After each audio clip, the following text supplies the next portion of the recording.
Personal channel पर $20,000 से ज्यादा कमाए। अब आप सोच रहे होंगे कि आप विद IQ के लिए काम क्यों करते हैं। दरअसल आज मेरा आखिरी दिन है, लेकिन जाने से पहले मैं आपको दिखाना चाहता हूं कि YouTube ने शॉर्ट्स के व्यूज गिनने का तरीका बदल दिया है। तो अब शॉर्ट्स से कितनी कमाई हो सकती है। और इस वीडियो के आखिर में मैं आपको अपना मेगा वायरल शॉर्ट्स फॉर्मूला बताना चाहता हूँ, जिसका नाम मुझे पसंद नहीं है, लेकिन ये फॉर्मूला काम करता है और उम्मीद है कि आप इसे कॉपी करके उतने ही पैसे कमा सकते हैं। ठीक है, चलिए 1 मिलियन व्यूज से शुरू करते हैं और फिर हम सबसे बड़े वीडियो तक बढ़ेंगे। ठीक है, 1.5 मिलियन व्यूज से मुझे 1.1000 सब्सक्राइबर मिले और इससे $177 और 85 सेंट की कमाई हुई। ठीक है, चलिए 3.5 मिलियन पर चलते हैं। तो हमारे पास 3.5 मिलियन व्यूज हैं। इससे मुझे 4.1000 सब्सक्राइबर मिले और इससे $388 और 54 सेंट की कमाई हुई। अब 7 मिलियन पर आते हैं। 7.5 मिलियन व्यूज, इससे मुझे 10.5 सब्सक्राइबर मिले और इससे $920 और 40 सेंट की कमाई हुई। निश्चित रूप से बेहतर। ठीक है, चलिए 8 मिलियन पर नजर डालते हैं। अब यह एक कर्व बॉल है। 8.3 मिलियन व्यूज, इससे मुझे 5.3 सब्सक्राइबर मिले और इससे $856 की कमाई हुई। ज्यादा व्यूज कम पैसे, समझ नहीं आता है ना। खैर, इसकी वजह अपडेट है और इस अगले के बाद मैं ये सब समझाऊंगा। ठीक है, तो हमें 10.3 मिलियन व्यूज मिले।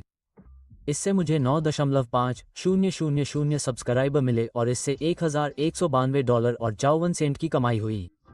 ठीक है, कम से कम हमने 1,000 की सीमा पार कर ली।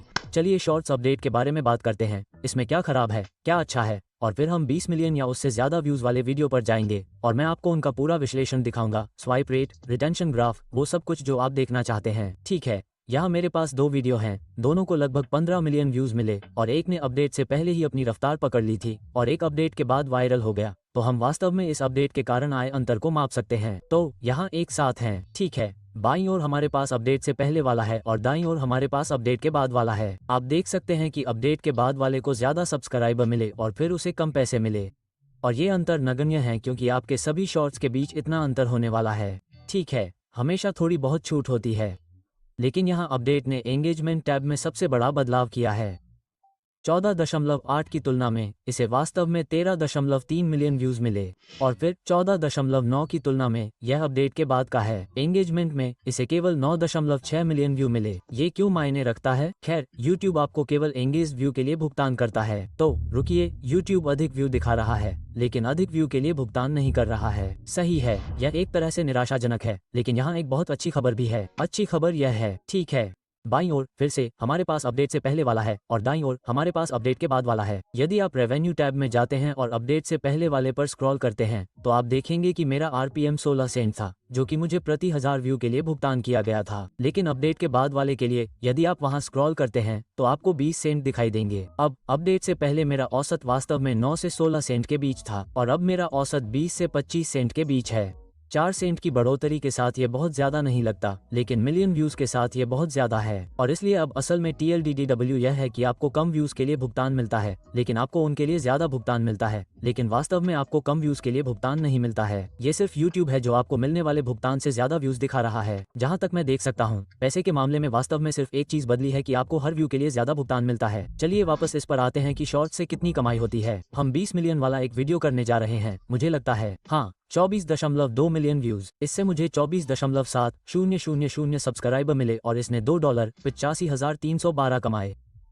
ठीक है, अब हम इसे 2 गुना करने जा रहे हैं। ठीक है, इसको 43 मिलियन व्यूज मिले। यह मेरा सबसे बड़ा वीडियो है। इससे मुझे 44.4 सब्सक्राइबर मिले और इसने, क्या आप इसके लिए तैयार हैं, $4.77,960 कमाए। वाह, ठीक है, अगर आप इतने पैसे कमाना चाहते हैं तो चलिए मेरे मेगा वायरल फॉर्मूले के बारे में बात करते हैं। मुझे नाम से नफरत है, YouTube गुरु वाली बकवास के लिए मुझे बहुत दुख है, लेकिन सच तो ये है कि यह काम करता है। ठीक है, आगे बढ़ने से पहले मैं आपको अपने 2 सबसे ज्यादा परफॉर्म करने वाले वीडियो के सभी विश्लेषण दिखाने जा रहा हूं और मैं आपको स्क्रीन दर स्क्रीन दिखाने जा रहा हूं और आप चाहें तो रोककर जो चाहे देख सकते हैं। तो पिछले 20 या उससे ज्यादा शॉर्ट फिल्मों में मैं सबसे सफल फिल्मों को ढूंढता था और उन्हें लाइन दर लाइन काट देता था ताकि मैं उन कहानियों को फिर से उसी तरह बता सकूं, इस उम्मीद में कि मेरे नए शॉर्ट फिल्मों में भी वही नतीजे मिलेंगे।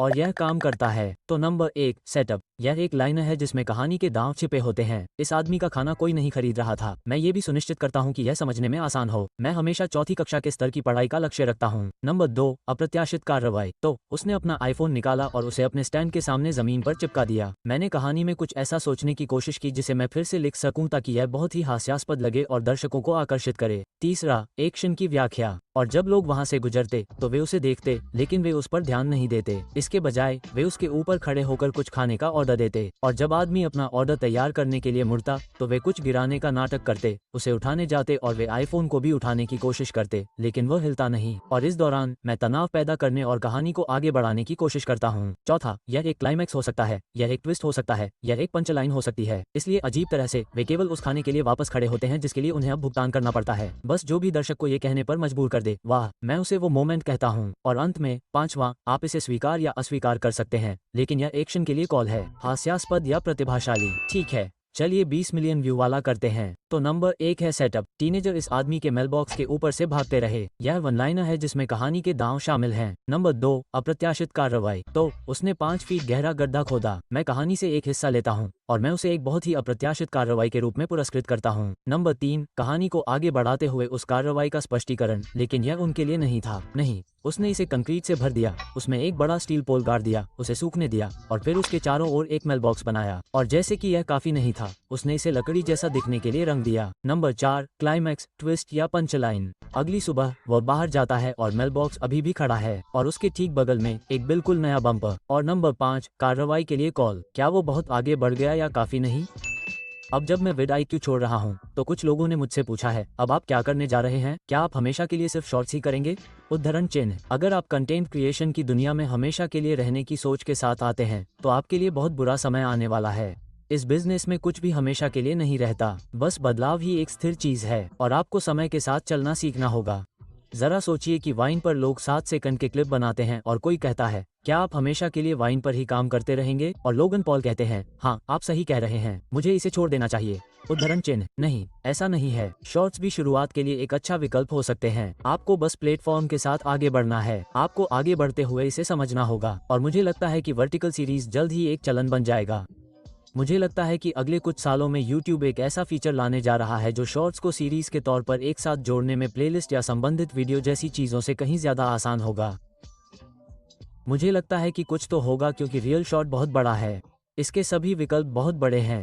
चीन में सबसे लोकप्रिय ऐप्स में से एक है वर्टिकल ड्रामा। तो हाँ, मुझे लगता है कि वर्टिकल फॉर्मेट बना रहेगा। अगर आप अभी इसमें अच्छे हो जाते हैं तो आप अभी पैसे कमा सकते हैं, लेकिन मुझे लगता है कि बाद में इसका फायदा मिलेगा। पिछले कुछ सालों से vidIQ नाम के इस चैनल पर मुझे देखने के लिए शुक्रिया। vidIQ, मुझे सब कुछ सिखाने के लिए शुक्रिया। अगर आप जानना चाहते हैं कि यह सब कैसे शुरू हुआ तो मैं आपको यह वीडियो देखने की सलाह दूंगा। इसमें बताया गया है कि मुझे नौकरी कैसे मिली और यह पहला वीडियो है जिसे मैंने इस चैनल पर अपलोड किया था। कई यूट्यूबर्स अपना चैनल स्टार्ट करते समय शॉर्ट